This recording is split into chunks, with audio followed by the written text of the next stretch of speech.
এই এনসিপি কিংবা আমরা ৭১-এর দোহাই দিয়ে আসলে কয়েকটা আসনের জন্যে বিএনপির দিকে, অথবা সংস্কারের দোহাই দিয়ে কয়েকটা আসনের জন্যে জামাতের দিকে আমরা যারা চলে গেলাম, মূল প্রতারণাটা জনগণের সাথে আমরা করছি।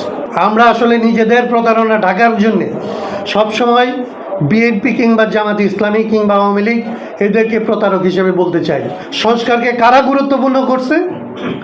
যারা ৫ই আগস্টের আগ পর্যন্ত সংস্কার শব্দটা করোনা বা যে কোনো ভাইরাসের এগেইনস্টে ফাইট মানি ব্যাকট্রলের লেফট রাইট কোনোদিন বলে নাই, পর্যন্ত উচ্চারণ করে নাই, সেই জামাত ইসলামী এবং তার সঙ্গপাঙ্গরা যখন সংস্কারকে আঁকড়ে ধরছে, কেন ধরছে আপনারা জানেন?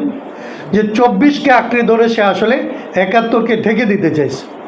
এখন ৭১কে ঢেকে দেওয়া কিংবা ৭১কে দিয়ে ২৪কে ঢেকে দেওয়া, এর ভেতরে মাঝখানে যারা আসলে শক্তি হয়ে উঠতে পারত, এখানকার জনগণ যে রাজনৈতিক শক্তিটাকে আসলে পরিত্যাগ করার জন্যে প্রচলিত রাজনৈতিক দলগুলিকে বাইরে রেখে এই সামান্তাদের মতো মানুষদের উপরে যারা আসলে নির্ভর করতে চাইছে, তারা আসলে নিজের জায়গায় আর দাঁড়ায় থাকে নাই।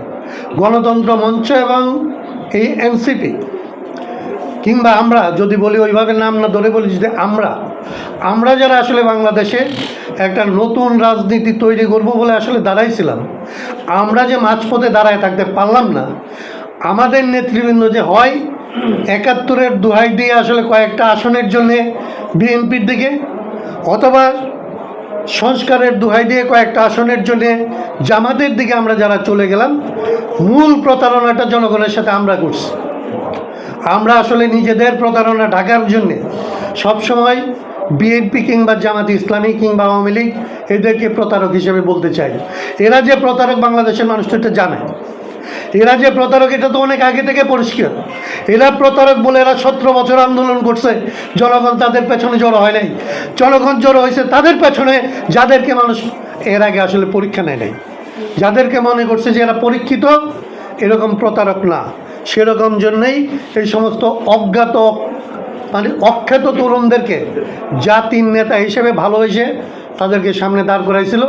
গণতন্ত্র মঞ্চের মতো একটা ছোট্ট একটা এনটিটিকে বাংলাদেশের মানুষ এইখানকার সংস্কারের লড়াইয়ের একটা নেতৃত্বদানকারী সংস্থা হিসাবে দেখতে চাইছিল। সেই সংস্থা দুইটার মধ্যে সামান্তা যেটা বলছিল যে আমাদের এখানকার রাজনীতির যে গরম, মানে আমরা কোনো না কোনো একজন নেতাকে অথবা কয়েকজন নেতাকে সমস্ত আন্দোলন সংগ্রামের নেতৃত্ব দিয়ে থামি না, এটার মালিকানা দিয়ে দিতে চাই। এবং আমরা এক দফা যেরকম এরকম বলি যে অমুক তুই কবে যাবি, আবার এরকমের উল্টাটা বলি যে অমুকের হাতেই আসলে বাংলাদেশের মুক্তি, অমুকেই আসলে এই দেশটাকে মুক্ত করবে, এবং অমুকেই জাতির পিতা, অমুকেই দেশের পিতা, অমুকেই সংস্কারের পিতা। এরকম একটা কিছু না বানাইতে পারলে আমাদের আসলে এই একরৈখিক যে রাজনীতি, এটার খায়েশ মিটে না।